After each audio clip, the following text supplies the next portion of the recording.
440 kilo uranium surrender करेगा Iran, Trump से हारे खामनेई।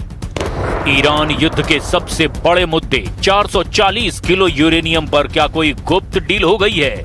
क्या ऐसा संभव है जिस यूरेनियम को बचाने के लिए सुप्रीम लीडर अली खामनेई अपनी जान तक दे चुके हैं, वो यूरेनियम अब ईरान अमेरिका को देने वाला है? क्या ईरान के फोर्डो, नतांज और इस्फान परमाणु ठिकानों के अंदर अमेरिकी सेना और एक्सपर्ट्स ईरान का यूरेनियम खोजकर उसे अपने साथ ले जाएंगे?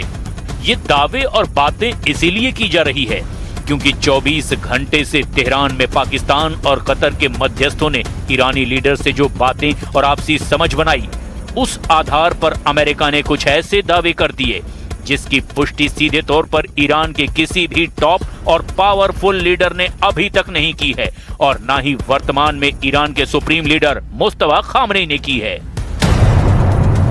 ईरान की राजधानी तेहरान में पिछले 24 घंटे में कुछ ऐसा जरूर हुआ है जिसे लेकर ट्रंप काफी खुश नजर आ रहे हैं।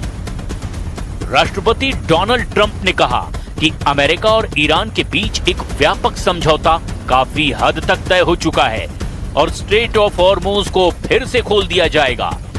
ट्रंप ने ट्रुथ सोशल पर लिखा, एक समझौता काफी हद तक तय हो चुका है जिसे अमेरिका, ईरान और कई दूसरे देशों के बीच अंतिम रूप दिया जाना बाकी है। कहने का मतलब यह हुआ कि अमेरिका के साथ युद्ध खत्म करने के लिए ईरान तैयार है। दावा तो यहां तक कर दिया गया कि शांति समझौते के तहत ईरान अपने संवर्धित यूरेनियम के भंडार को सौंपने पर भी सहमत हो गया है। 2 अमेरिकी अधिकारियों ने न्यूयॉर्क टाइम्स के साथ बातचीत में ये जानकारी दी है।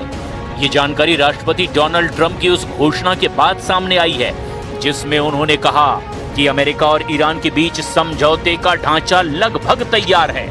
इस समझौते का मकसद दोनों देशों के बीच शत्रुता को खत्म करना है और हॉर्मुज को खोलना है। हालांकि ट्रंप ने कहा कि समझौते की आखिरी डिटेल्स अभी तय की जा रही है। हालांकि उन्होंने इसके विवरणों के बारे में जानकारी नहीं दी, लेकिन अमेरिकी अधिकारियों का कहना है कि तेहरान ने सैद्धांतिक रूप से अपने हथियार ग्रेड के करीब यूरेनियम के भंडार को छोड़ने पर सहमति जताई है।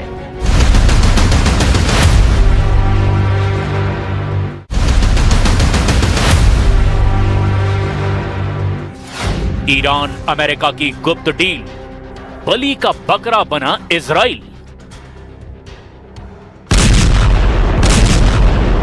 इधर ईरानी मीडिया के दावों में यह भी कहा गया कि ईरान की परमाणु सामग्री उसकी राष्ट्रीय सुरक्षा की ढाल है। अगर इजराइल ने युद्ध विराम की आड़ में या फिर वार्ता टूटने के बाद ईरान के परमाणु ठिकानों जैसे नतांज या फोर्डो की तरफ आंख उठाकर भी देखा तो IRGC अपने तीसरे संस्करण के युद्ध तंत्र को एक्टिव कर देगा। इसके परिणाम पूरे मध्य पूर्व को भुगतने पड़ेंगे। इजराइल भी इस वक्त चाहता है कि किसी भी तरह से ईरान और अमेरिका के बीच में कोई गुप्त डील फाइनल ना हो पाए। अगर ऐसा हुआ तो इजराइल के लिए ईरान आने वाले दिनों में सबसे खौफनाक दुश्मन साबित होगा। राष्ट्रपति ट्रंप के तेवरों को देख करके इजराइल खुद को ठगा सा महसूस कर रहा है। दावा किया जा रहा है कि अमेरिका इजराइल को ईरान डील से कोई भी जानकारी अब तक नहीं दे रहा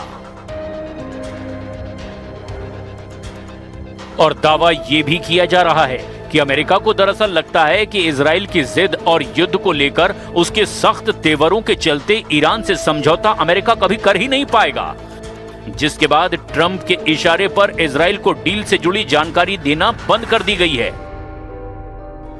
अमेरिकी मीडिया द न्यूयॉर्क टाइम्स ने भी इस खबर और दावे की पुष्टि की है।